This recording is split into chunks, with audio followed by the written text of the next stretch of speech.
Almost 5 years to the day from when I was originally due here, cancelled so many times by COVID, a final approach into Haneda in Tokyo unveils Mount Fuji as I venture further east than I've ever done before.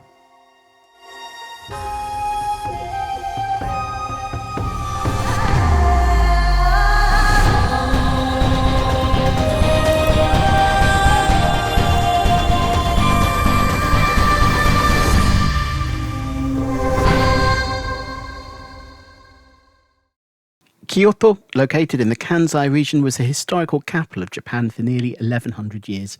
Chosen as the seat of the Imperial court by Emperor Kanmu in 794, it was the centre of the political world of Japan through multiple eras, even when the emperor themselves played a backseat role to the feudal shogun rulers who oversaw their own parts of the country.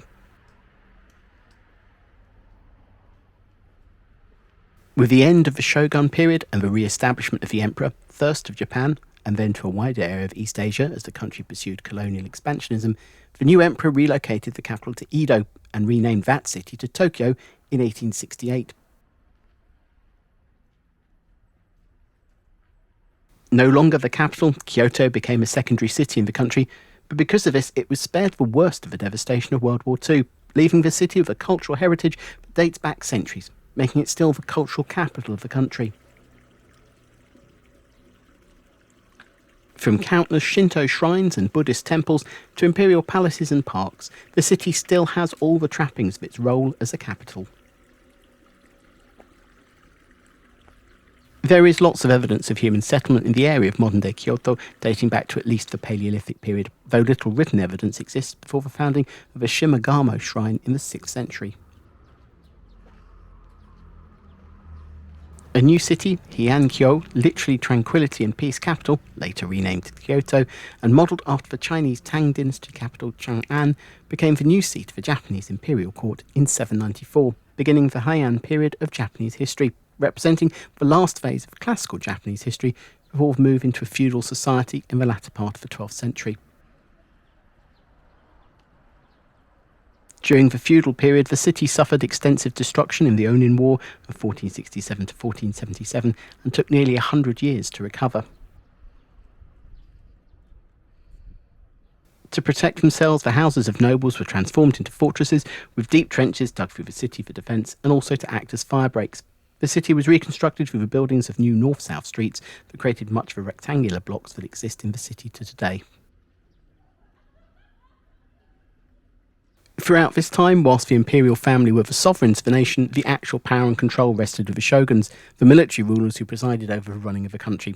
The last shogunate was the Tokugawa shogun, which established itself in the up-and-coming city of Edo, 450 kilometres to the northeast, starting the Edo period of history, generally considered to be the start of early modern Japan, lasting until the re-establishment of the emperor as the absolute leader of the country in 1868, at the start of the modern period of Japanese history. Despite the shogun moving to Edo, Kyoto continued to flourish, in part due to the construction of a new castle, Nijo Castle, that was built by the first Tokugawa shogun. In 1601, he ordered all the feudal lords in western Japan to contribute to the construction of Nijo Castle, which was completed 25 years later under the reign of his grandson. The castle was built as the Kyoto residence of the shoguns when they were in town to consult with the imperial court, located just a mile to the north. Making use of a portion of land from the, at the time, partially abandoned Shinsennen garden, its abundant water was used to create the castle's gardens and ponds. Today, the fortifications contain the Ninamaru Palace, the Honamaru Palace, various support buildings and gardens, covering a combined area of 275,000 square metres, of which some 8,000 square metres is occupied by buildings.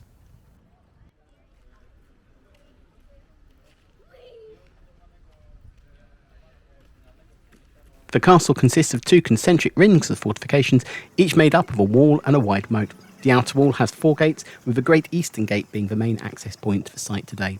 The inner wall has 2 gates, with one in ruins and one intact. The buildings inside the castle are a mix of relocated buildings from other locations and purpose-built constructions. Completing the original castle in 1626, parts of the Fushimi castle, such as the main tower and the Karamon, or main gate, were moved here. Whilst the main tower was destroyed following a lightning strike in 1750, the Karamon still stands to today, though in a different location in Kyoto, with a replica now forming the entranceway into the Ninamaru Palace, or Ninamaru Gorton.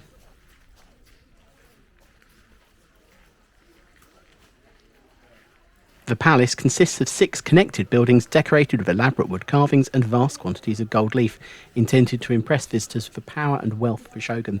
Each sliding door inside the building is decorated with screen paintings. The building was designed specifically with social control in mind, with your rank in society determining how far into the building you could progress, with low-ranking visitors kept to the outer buildings. The Ninamaru Gorton is also the location in 1867 of a declaration by the last shogun, Tokugawa Yoshinobu, that returned the authority for running the country to the imperial court. In the following year, the imperial cabinet was installed in the castle and the palace became imperial property.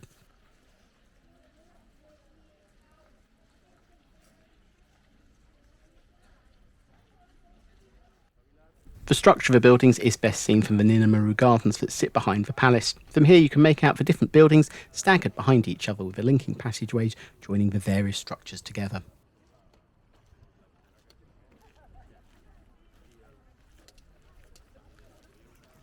The gardens themselves were laid out in the early 17th century and are set out around a large pond with 3 islands and carefully placed stones and topiary pine trees.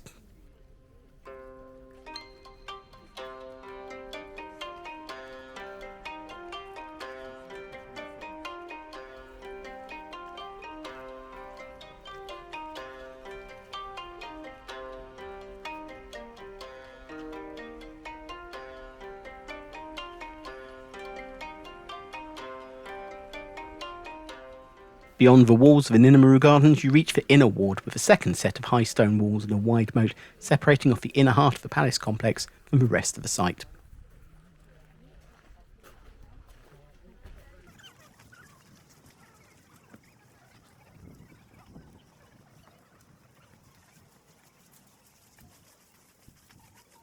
Passing through the still intact gate, you enter into the inner sanctum of the palace.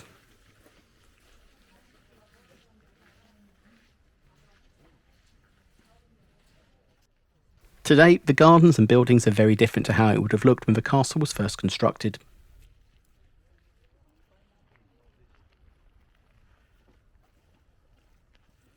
The original elements from Fushimi Castle were destroyed first in a lightning strike on the keep in 1750, and then just 38 years later the remainder of the inner ward was destroyed by a city-wide fire. The site remained empty for over 100 years.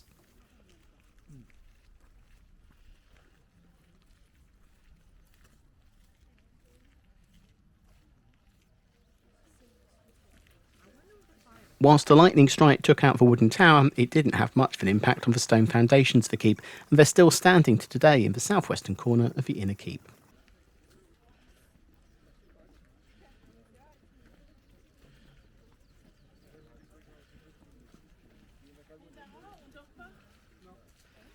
You can climb up the remains of the keep to take in the views across the Honamaru Garden and Palace, as well as the inner fortifications and wider palace complex.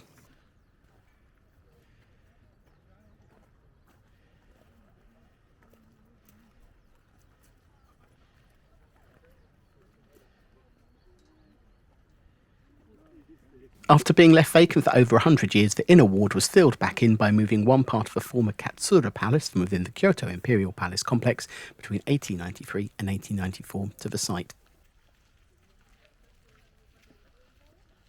This was part of a systematic clearing of the disused residences and palaces in the Imperial Palace complex following the court's move to Tokyo some 15 years earlier. The palace originally had 55 buildings, but only a small part was relocated here.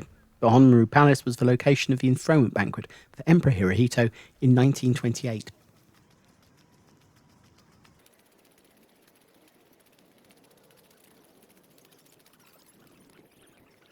Behind the palace, you exit the inner ward of the castle through the now lost gate and back across the moat to the outer ward.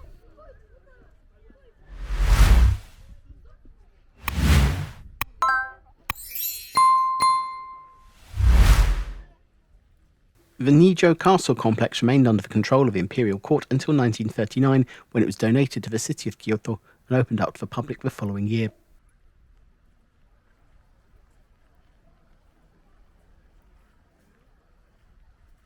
Just over a mile to the northeast of the Nijo Castle is the site of the last Imperial Palace of Kyoto, today in the parklands of the Kyoto-Goyen National Garden.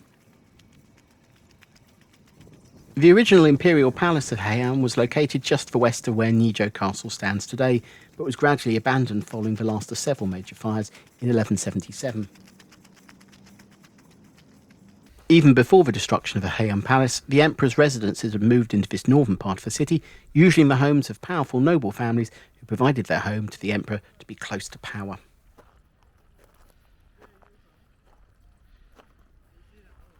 In this location, the Imperial Palace has been destroyed and rebuilt 8 times due to fires, 6 of those taking place during the Edo period itself.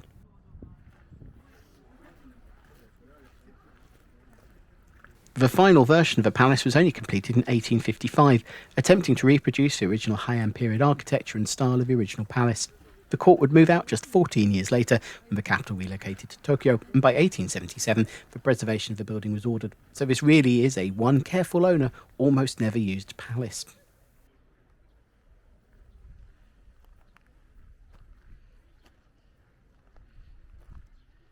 The palace is still under the control of the Imperial Household Agency, with only the grounds open to the public. You can take a tour of the building, but these need to be booked in advance with the agency.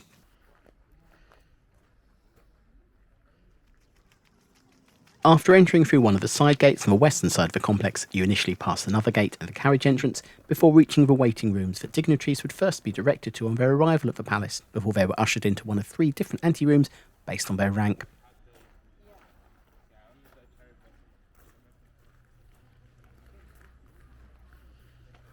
From the outside of the buildings, you move round to reach the wall of the inner courtyard. Its white walls and vermilion painted wood hiding the most important buildings from you.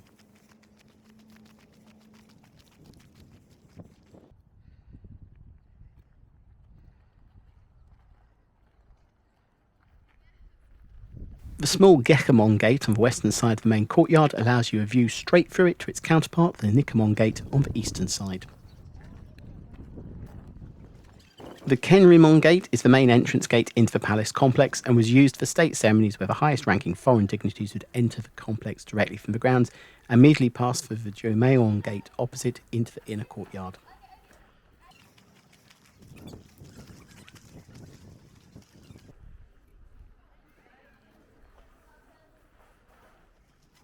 Obviously, tourists are not high-ranking foreign dignitaries, so we're shuffled through a side gate to enter the main courtyard and the stunning Shinshinden, the throne hall of the Imperial Palace.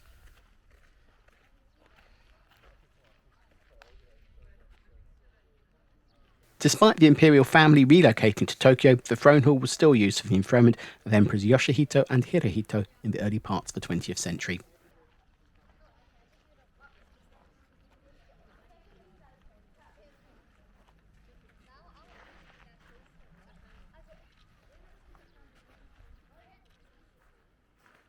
Immediately behind the throne hall is the Seiroden. This was originally a palace where the emperor could conduct their own personal affairs, but was later adapted to be used for meetings as well.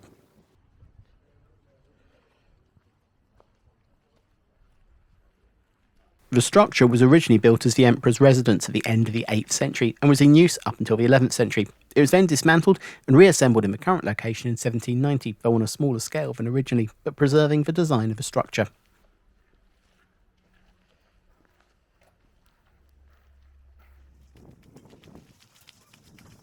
From the Seiroden, it's a short walk around the corner into the gardens, laid out around a pond, crossed by several bridges.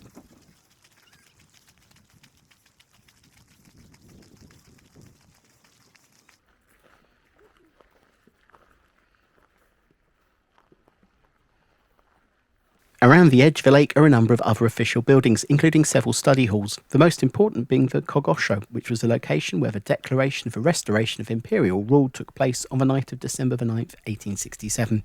Though the current building is a 1958 reconstruction after the original burnt down in 1954.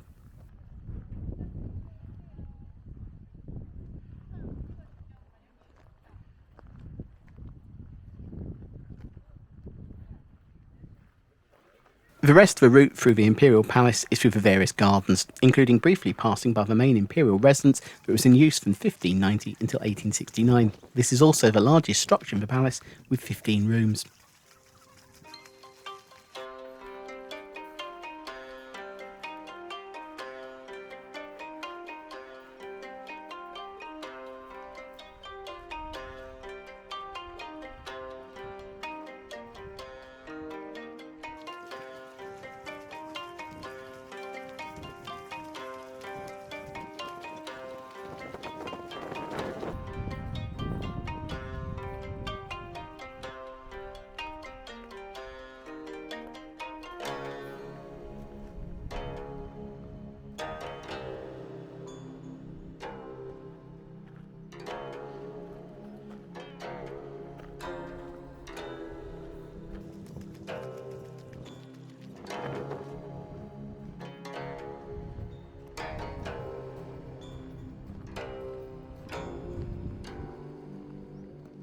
The Imperial Palace sits the heart of the Kyoto-Gyoen National Garden, but it isn't the only palace in this garden.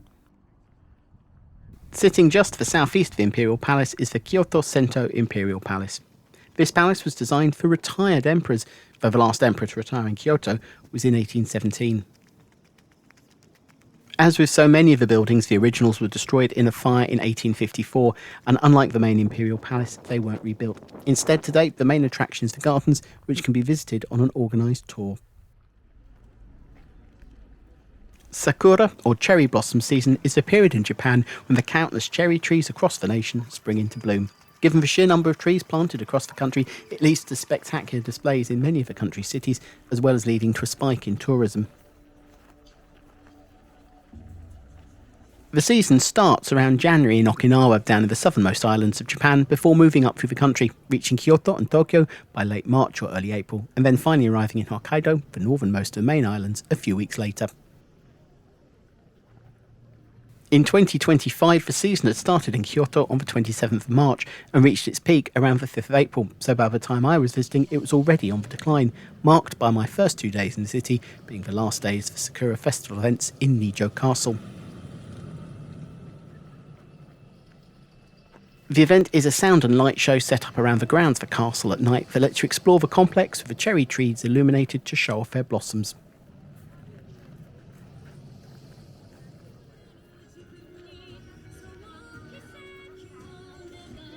The displays are accompanied by projected illuminations and animations on the various buildings of the castle complex, including the fortification walls and the palace buildings and gatehouse.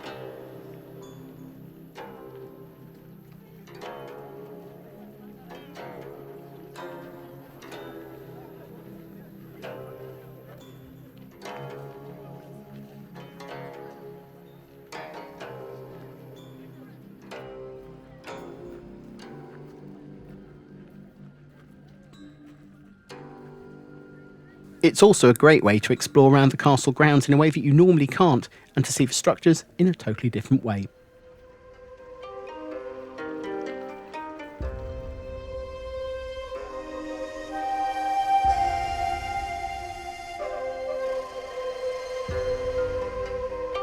Next time, I continue my exploration of Kyoto by hitting up the big tourist sites, by taking in a bamboo forest, climbing a mountain through 1,000 torii gates, and explore the historic Gion district, home to the city's geishas.